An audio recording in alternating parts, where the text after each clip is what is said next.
Қайырлы күн баршаңызға, сіздермен бірге доктор Ибрагимова. Бүгін сіздермен бала құйрығы қызарғанда ең жақсы көмектесетін әдістермен бөлісемін. Видеомыз ұнаса лайк басып, пайдалы ақпараттарды өткізіп алмау үшін каналға тіркелуді ұмытпаңыздар.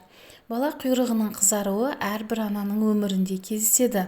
Бала құйрығының қызаруы 6 айға дейін жиі кездеседі. Себебі бала терісі нәзік, сезімтал, қорғаныш функциясы жақсы дамымаған.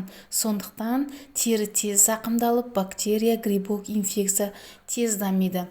Пайда болу себебі: жөргекті дұрыс таңдамағанда, өлшемі сапасына қарау керек. Былғанған дымқыл жөргекті уақытылы ауыстырмағанда. 6 айға дейінгі балалардың жөргегін бір күнде 5-6 рет ауыстыру керек. Бактерия, грибок инфекцияларының әсерінен, іш өту кезінде және гигиеналық заттарға терінің тітіркенуінің әсерінен пайда болады.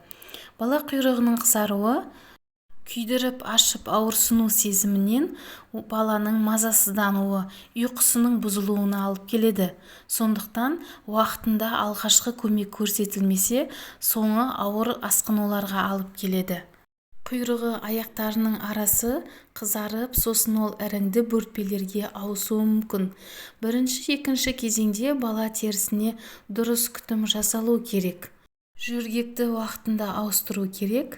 Үлкен дәреттен кейін үнемі жуу керек. Бала құйрығын жөргексіз 10-15 минутқа ашық қалдыру керек. Череда немесе ромашка шөптерін суға бұқтырып, құйрығын жуу керек. Олар тітіркенген теріні тез қалпына келтіреді. Бір күнде 2-3 рет қолдануға болады.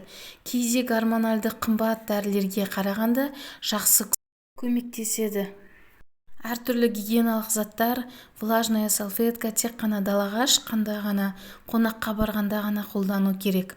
Құрамында цинк қосылған кремдер жараның тез жазылуына әсер етеді. Кокос, зәйтүн майы жақсы көмектеседі.